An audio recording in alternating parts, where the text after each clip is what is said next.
चंचल और शोभित ने प्यार करने से पहले कभी कुछ नहीं सोचा था, लेकिन एक बार प्यार हो जाने के बाद दोनों बहते पानी की तरह आगे निकलते गए।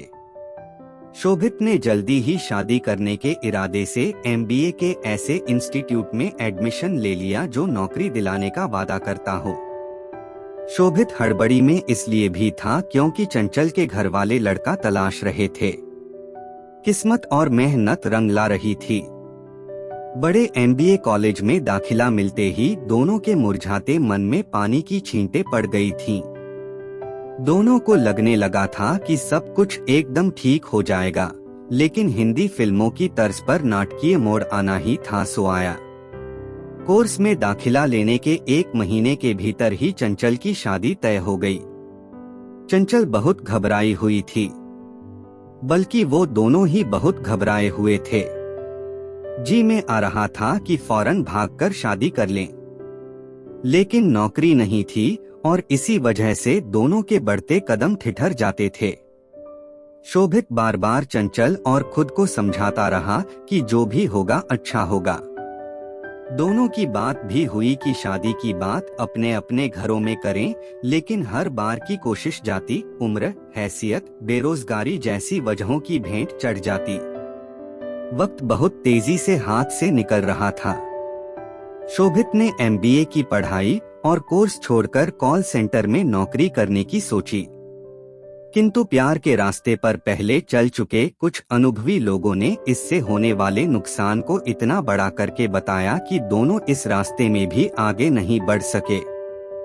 दोनों ने प्यार तो कर लिया था, लेकिन उसके आगे की बातें नहीं सोची थी। यही वजह थी कि प्यार के सफर पर निकल जाने के बाद बात शादी की आ रही थी, तो कभी चंचल को अपने भाई बहन की शादी का डर सता रहा था, तो कभी शोभित को परिवार की इज्जत और भविष्य की चिंताओं का काला खौफ। चंचल की शादी का दिन आते आते हर बड़े से छोटे मंदिर तक नंगे पांव जाने और 101 रुपए का प्रसाद चढ़ाने का वादा भगवान से कर चुका था, पर महंगाई के इस दौर में 101 रुपए से होता क्या है। शायद भगवान को भी यह मंजूर नहीं था। निराश होकर शोभित ने नास्तिकता और वास्तविकता की ओर कदम बढ़ा दिए। शादी तय होने से लेकर शादी के दिन तक लड़के का फोन नंबर और पता फेसबुक से निकालकर कुछ जुगत भिड़ाने की कोशिश भी नाकाम रही थी। उसकी शादी वाला पूरा दिन शोभित ने मंदिर में ही बिताया। कुछ उम्मीदें शायद अभी की थीं, हालांकि सूरज ढलने के साथ उनमें भी तेजी से कमी आ रही थी। हिंदी फिल्मों को शोभित ने अपनी जिंदगी में कुछ ज्यादा ही उतार रखा था, इसलिए शाम होते ही आखिर सलाम करने पहुंच गया मैरिज हॉल। दुल्हन के तैयार होने वाले कमरे में किसी तरह पहुंचकर उसे बोल दिया कि मैं स्टेज पर आऊंगा, मुझे गले लगा लियो, मेरी थोड़ी पिटाई तो पड़ेगी, लेकिन सब ठीक हो जाएगा, शादी कैंसिल हो जाएगी। इतना कहकर शोभित तीर की तरह कमरे से बाहर निकल गया।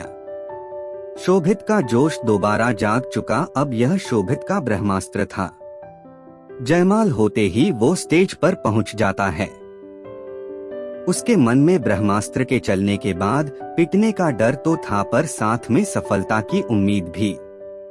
स्टेज पर उसके करीब पहुंचा तो उम्मीद थी कि वह गले लगा लेगी। शोभित ने चुपके से इशारा भी किया, लेकिन उसके चेहरे पर कोई भाव नहीं था। पर कुछ मिनट रुकने के बाद फोटोग्राफर ने शोभित से कहा, भैया अब उतर भी जाओ। एक झटके में शोभित अपनी सपनीली फिल्मी दुनिया से हकीकत में आ चुका था। चंचल किसी दूसरे की जिंदगी बन चुकी थी। लौटने के बाद एकटक पत्थर सी आंख लिए शोभित रियल लाइफ से निकलकर अपनी जिंदगी की फिल्म रिवाइंड होते हुए देख रहा था। बस शोभित का साथ देने के लिए चंचल नहीं, उसके नमकीन मैले आंसू और यादें साथ थीं। दोस्तों, अगर ये स्टोरी आपको पसंद आई हो तो प्लीज अपने दोस्तों के साथ भी शेयर करें और हमें कमेंट में अपनी प्रतिक्रिया जरूर दें। हमें खुशी होगी आपके विचार सुनकर और आपसे अपने कुछ विचार शेयर करके।